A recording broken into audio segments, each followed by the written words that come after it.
Prendre les saints et les mystiques et les apparitions au sérieux. L'abbé Souffrant. L'abbé Souffrant est né en 1755 et il est mort en 1828 en France.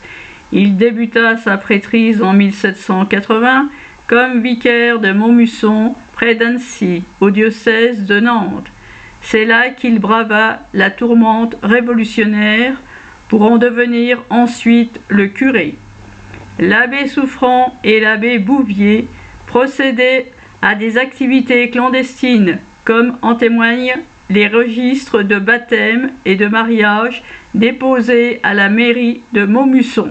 De ferme en ferme, de hameau en hameau, de maison en maison, à la tombée de la nuit, voire en pleine nuit, ils ont baptisé des nouveau-nés à domicile, marié des fiancés chez eux, administré l'extrême onction aux mourants et béni les morts. Les registres montrent l'abbé Souffrant marié le 7 novembre 1792 à un couple de la Prévière, le 17 janvier 1793, bénir l'union de Jean Auron et Jeanne Pellerin, à propos de laquelle il note l'impossibilité de faire la proclamation des bans à cause de la persécution.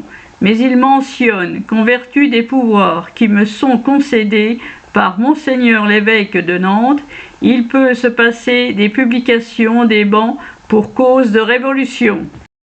Le 21 janvier, l'abbé reprend la même formule et ajoute « Vu aussi l'absence de prêtres de la paroisse occasionnée par ladite persécution, à cette période, en effet, les révolutionnaires traquent les familles qui cachent des prêtres. » Le comte de Béarn tenta de protéger l'abbé Souffrant, qui était tellement certain que Louis XVII existait qu'il regardait Louis XVIII comme encore plus coupable que Bonaparte. L'abbé Souffrant avait d'ailleurs eu la hardiesse d'écrire à Napoléon Ier et puis à Louis XVIII pour leur reprocher leur usurpation. Pendant les 100 jours, il écrivit à Napoléon pour lui annoncer sa chute prochaine. Ensuite, il écrivit à Louis XVIII pour lui reprocher son comportement à l'égard de son royal neveu et sur le choix de ses ministres. Louis XVIII voulut donc faire arrêter l'abbé Souffrant. La police se rendit chez lui pour l'arrêter en février 1817, mais l'abbé Souffrant s'était déjà esquivé. Grâce aux chouans, les gendarmes, menacés d'être massacrés, furent obligés de fuir honteusement.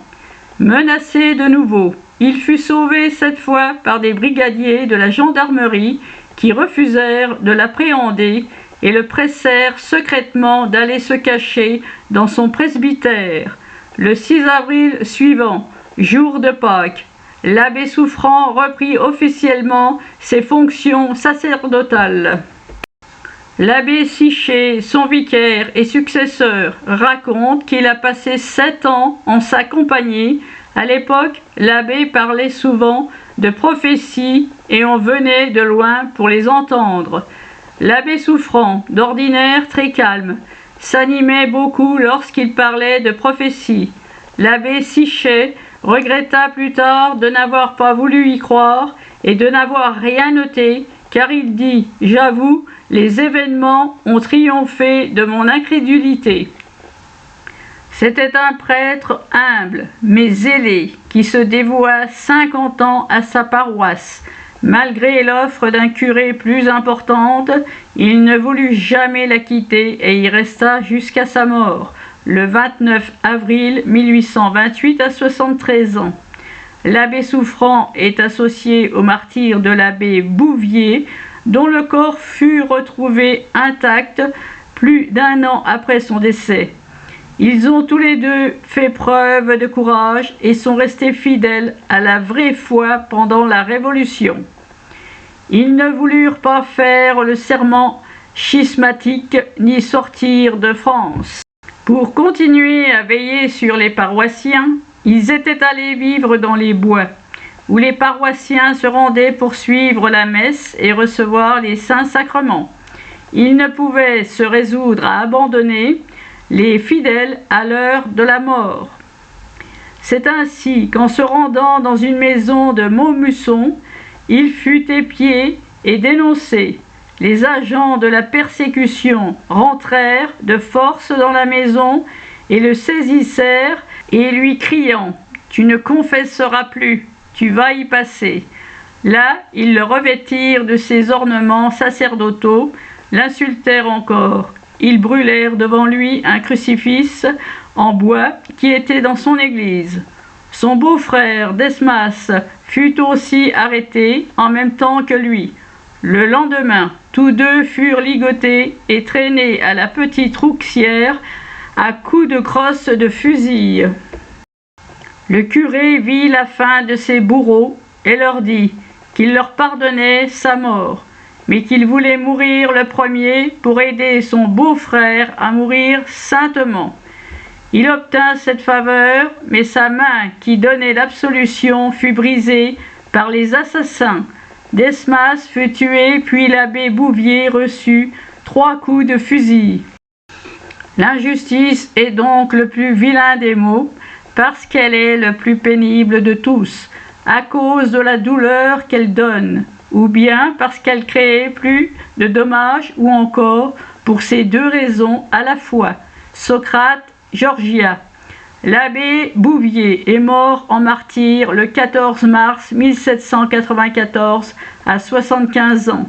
L'église de Montmusson possède un retable en bois sculpté du XVIIe et XVIIIe siècle, signé Joseph Gouezou, qui représente le martyre de l'abbé Bouvier durant la Révolution. Prophétie. L'abbé Souffrant avait prédit longtemps à l'avance à ses amis, comme Madame de Charette, les événements de 1814 et 1815. On lui demanda alors, en 1817, ce qu'il prévoyait pour l'avenir. C'est ainsi qu'avant de décéder, l'abbé Souffrant transmit à ses proches oralement ses prophéties. La venue du grand monarque sera très proche lorsque le nombre des légitimistes royalistes restés vraiment fidèles sera tellement petit qu'à vrai dire, on les comptera. La Terre connaîtra des températures excessives. Dans ces événements, les bons n'auront rien à faire, car ce seront les républicains, les méchants qui s'échapperont entre eux. Les bouleversements seront épouvantables. La religion sera persécutée et ses ministres seront obligés de se cacher dans bien des endroits, au moins momentanément. Les églises seront fermées encore un peu de temps. Le sang coulera dans les villes par torrents au nord et au midi. Après, une nouvelle république sera alors proclamée, mais qui durera peu. Vous verrez 3 partis en France, 2 mauvais et 1 bon. Les 2 premiers se feront beaucoup de mal dans Paris, qui sera détruit. Paris sera traité avec une rigueur sans pareille, comme le centre des crimes et de la corruption. Paris sera détruit au milieu de toutes ces calamités, tellement détruit que la charrue y passera.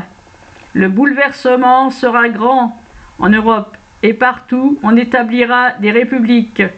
L'Ouest, Bretagne, qui a été rudement traité sous la première révolution, sera épargné dans les événements.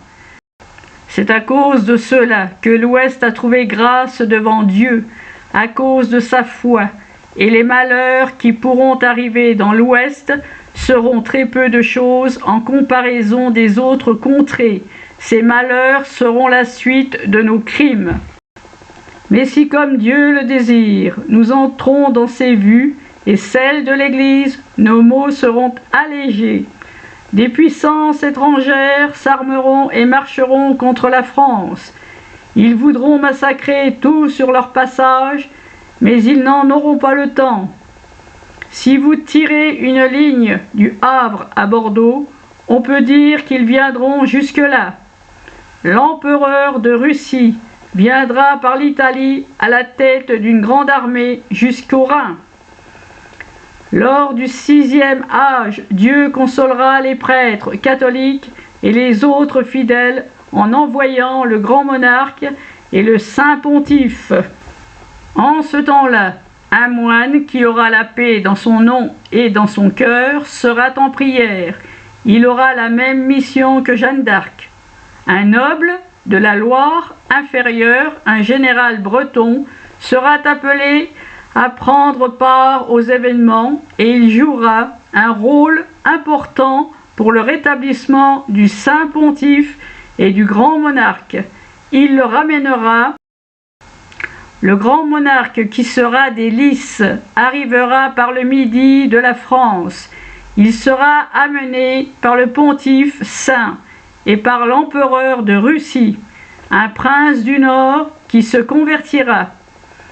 C'est surtout par les soins du souverain pontife que cet empereur sera déterminé à le reconnaître. Les généraux français qui marcheront pour le combattre ne tireront pas un seul coup de fusil.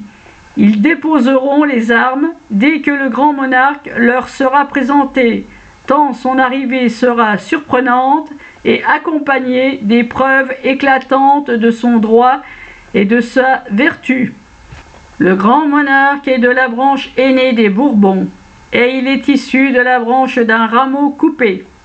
Les bons républicains, plus frappés que les autres, se montreront beaucoup plus empressés de se soumettre à lui que les royalistes.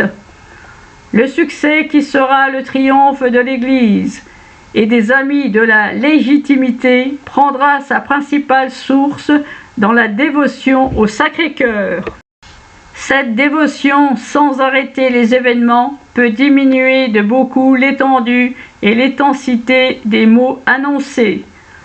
Ce sera le commencement d'une ère nouvelle de paix et de triomphe pour l'Église, ère de conversion innombrable. La France sera pacifiée, la première rendra le calme et la prospérité aux autres nations. La République aura mis les finances de la France dans un tel état qu'il faudra 3 ans à notre grand roi pour y voir clair. Avec l'empereur de Russie, il mettra fin à la confusion, à l'usurpation et à l'injustice dans toute l'Europe. Tous deux rétabliront le règne de religion et l'autorité de l'Église. L'empereur de Russie se convertira à la foi catholique. Celle-ci fleurira dans tout l'univers, excepté en Palestine, pays de malédiction où doit naître l'Antichrist. Ceux qui posséderont des biens volés seront les premiers à les rendre. Les biens nationaux seront ôtés à leur acquéreur. Ensuite, il ne fera que prendre la couronne et la placer sur la tête de son héritier direct.